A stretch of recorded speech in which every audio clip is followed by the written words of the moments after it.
de costos que hacen en la competitividad estructural, porque si no, no cierra para nada en materia de competitividad.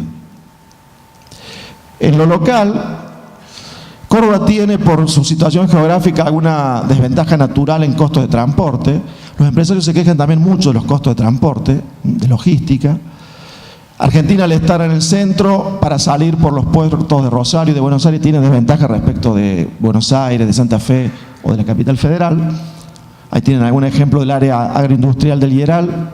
Por ejemplo, en maíz, a 100 kilómetros del puerto, el transporte encarece el 15%, se lleva 15% del precio, pero cuando estás a 500 kilómetros del puerto te termina sacando 40%.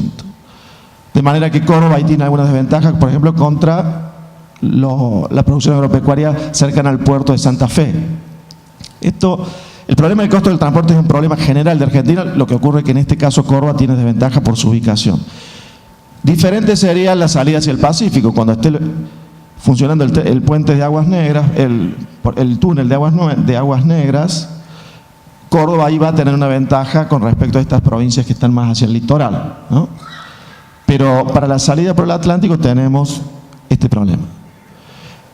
El precio de la energía en Córdoba está más caro. Ahí hay una comparación de la Universidad de Belgrano, aunque es del año pasado, todavía no encontré una comparación más actual. Y especialmente en costos para el comercio ha quedado muy desfasado EPEC respecto de Buenos Aires, de algunas otras provincias.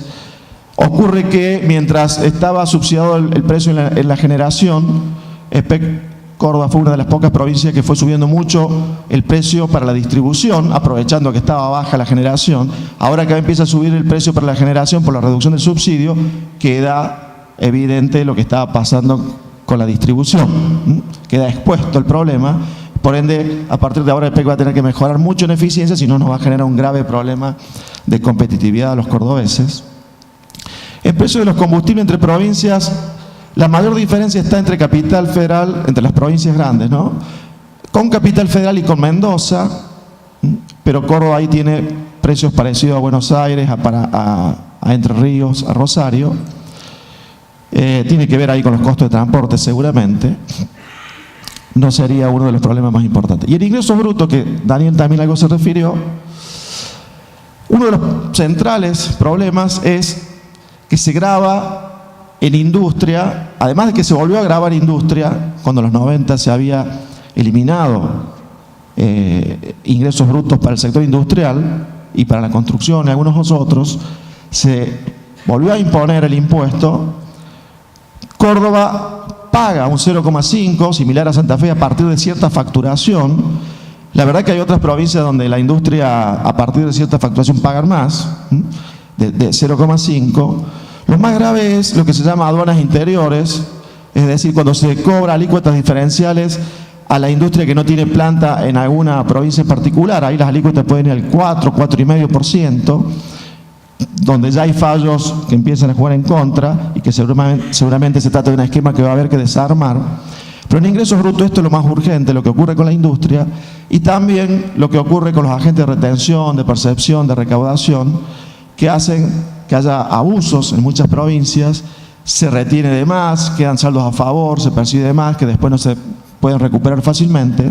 Hay mucho para trabajar ahí en términos de este tipo de problemas. No se puede decir que Córdoba tenga ahora un problema con ingresos brutos superior a las provincias grandes vecinas. Solamente Santa Fe tiene una presión efectiva menor que Córdoba, pero Mendoza y Ciudad de Buenos Aires están similar a Córdoba en presión efectiva, y Buenos Aires, provincia, sí tiene una presión tributaria un poco mayor.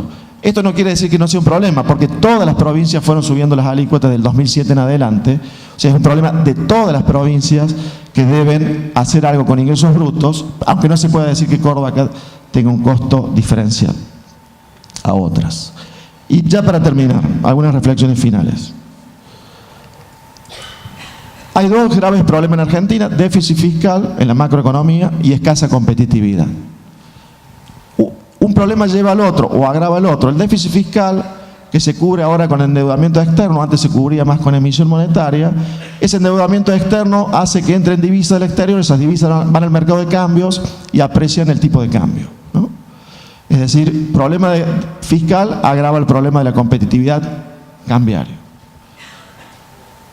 ¿Qué se puede hacer para contrarrestar eso? Dado que no es tan fácil evitar el problema que antes comentaba, al menos mientras no baje el déficit fiscal, que es la solución de fondo, que fue una de las conclusiones de Daniel. Se puede ir bajando algunos impuestos para contrarrestar, pero claro, eso agrava el déficit fiscal. Conclusión, hay que bajar aquellos impuestos muy selectivamente que más mejoren la competitividad, aquellos que compiten, a los bienes transables, y donde se minimice el costo fiscal a la vez que se maximice el impacto sobre la competitividad. Impuesto al cheque, ingresos brutos, aportes patronales son los principales candidatos.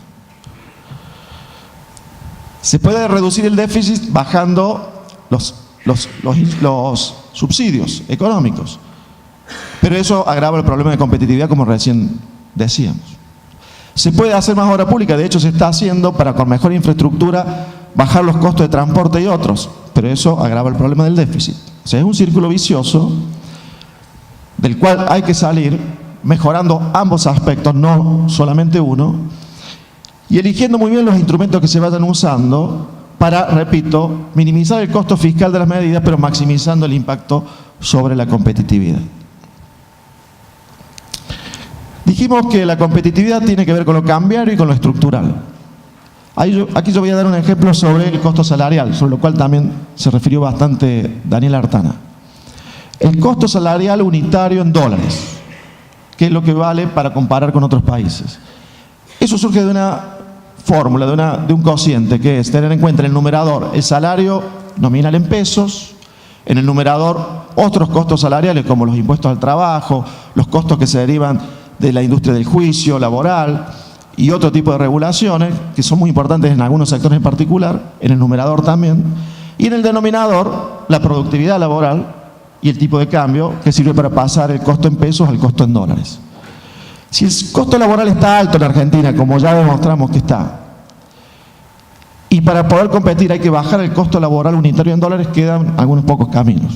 Si el tipo de cambio no va a subir mucho por aquello del déficit inicialmente, entonces lo único que queda es o bajar impuestos sobre el trabajo, o cambiar algunas regulaciones, o disminuir el impacto de la industria del juicio, o subir la productividad. Esto último no es tan simple en el corto plazo, por ende queda aquello otro del numerador.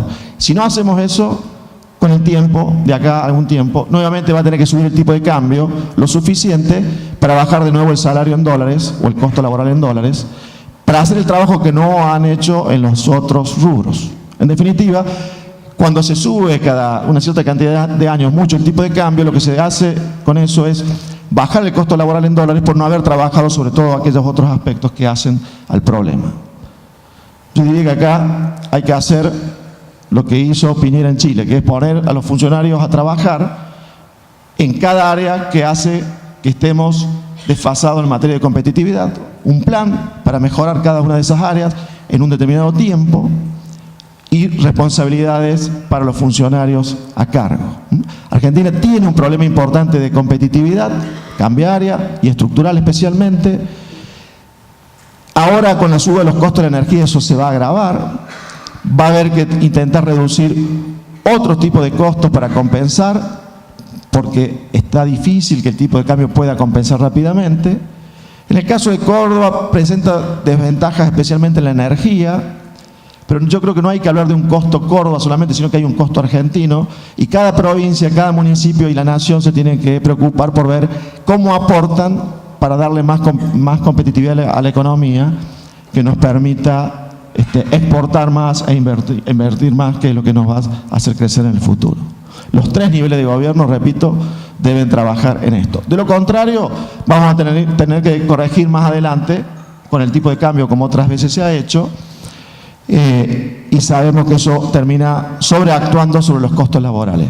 Aunque, y ya para finalizar, para que pueda el tipo de cambio subir, no estar tan apreciado, lo que queda es bajar el déficit fiscal para evitar este círculo de déficit, endeudamiento en dólares, apreciación cambiaria. En el fondo eso va a ayudar también, va a ser un aporte importante si lo hacemos, si bajamos el déficit, a mejorar la competitividad cambiaria y además de lo que se puede hacer estructuralmente para poder resolver este problema que hoy aqueja mucho el sector productivo. Muchas gracias.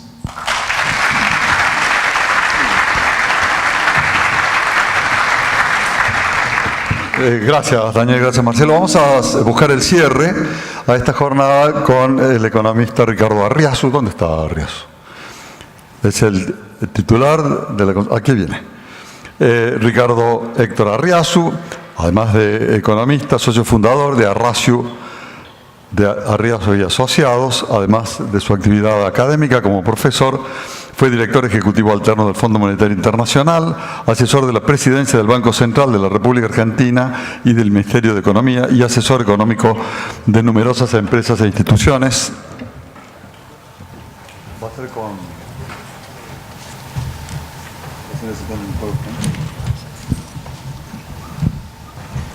Buenas noches, espero que se puedan escuchar mi voz. Notarán que casi no tengo voz. Normalmente utilizo la transparencia para ayudar en mi exposición. Hoy va a tener que ser al revés.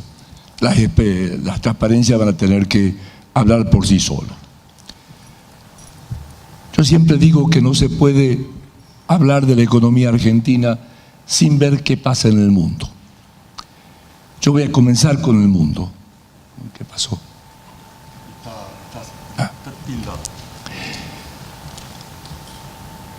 Todo el mundo habla de que ha habido grandes cambios en la economía mundial. Yo no creo. La economía mundial sigue exactamente su dinámica. Está creciendo a un ritmo que es el máximo al cual puede crecer. No hay inflación en el mundo. Han bajado los desequilibrios fiscales. Han bajado los desequilibrios externos. Entonces la pregunta es, ¿por qué tenemos este descontento y este avance del populismo? Para ello hay que entender qué impacto tienen los cambios tecnológicos y culturales sobre la globalización, sobre la economía y sobre las estructuras económicas. Este es un viejo gráfico que presentó el Fondo Monetario en el año 97, que para mí indica claramente cómo es la dinámica del cambio estructural en cualquier país del mundo. Al principio de los tiempos, o cuando soy pobre, lo más importante es comer. Y por lo tanto, la inmensa mayoría de la gente dedica los esfuerzos a producir comida. Cuando viene el avance tecnológico que permite producir más comida con menos gente, esa gente se va a la industria y un poquito a servicio. Y cuando continúa el avance tecnológico y con la ayuda de la robótica y de las nuevas tecnologías, puedo producir más bienes industriales. Todo esos mano de obra se dirige automáticamente a los servicios. Y eso es inevitable, no importa lo que los países quieran hacer. Cuando la gente dice hay que definir el perfil productivo de un país, no tienen idea de qué están hablando. Tomen por ejemplo en Estados Unidos. Esta es la participación de la industria en el valor agregado. Y esta es la participación del empleo en el empleo total. O sea, bajó del 33% a menos del 10%. Estados Unidos ya no es el país de los trabajadores, digamos, con los sombreros duros. Es una economía de servicio. Pero si ustedes miran Japón, es lo mismo. Si ustedes miran Europa, es lo mismo. Si ustedes miran Argentina, es lo mismo. Si miran Brasil, es exactamente lo mismo. La pregunta es, ¿qué pasa en el medio? Ahí tienen ustedes el empleo total en Estados Unidos. De 40 millones de personas pasaron a 135. Pero miren manufactura. Había 13.800.000. Tocó el máximo en la década del 70, 18 millones. Y hoy hay solamente 11.900.000 en la industria. ¿Dónde fue toda esa gente? A los servicios. Básicamente servicios profesionales, servicios financieros, salud, educación, turismo. Y ese cambio es inevitable. La pregunta entonces es, ¿por qué triunfa el Brexit? ¿Dónde triunfa el Brexit? ¿Por qué triunfa Trump? ¿Por qué crecía Le Pen?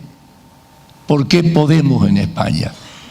Y básicamente son los habitantes de los viejos pueblos industriales y mineros en países que ya no son ni van a volver a ser industriales y mineros.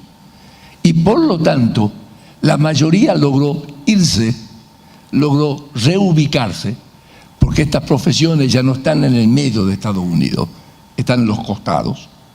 Pero el que se quedó ahí, ese sufrió y está enojado. Y quiere volver a un tiempo idílico que no va a volver. Entonces aparece un populista y le ofrece volver a ese tiempo. El problema es qué pasa si el populista realmente quiere volver a ese tiempo. Acá tienen ustedes la tasa de crecimiento del PBI en Estados Unidos desde el 47 al 2015 y de la industria manufacturera. Esa diferencia es lo que hace que la industria vaya cayendo. Pero si miran el crecimiento en volumen, no hay tanta diferencia. La gran diferencia fue en el deflactor. Los precios de la industria crecieron menos que los precios del resto del PBI. Trump en su campaña vio el descontento y encontró al culpable. El culpable es México, el culpable es la inmigración, el culpable son las importaciones, el culpable es China. Pero vamos a ver si es cierto. Entre el 47 y el 90 no estaba China, no estaba el de NAFTA, no estaba el de México. Y sin embargo, miren cómo ya estaba toda la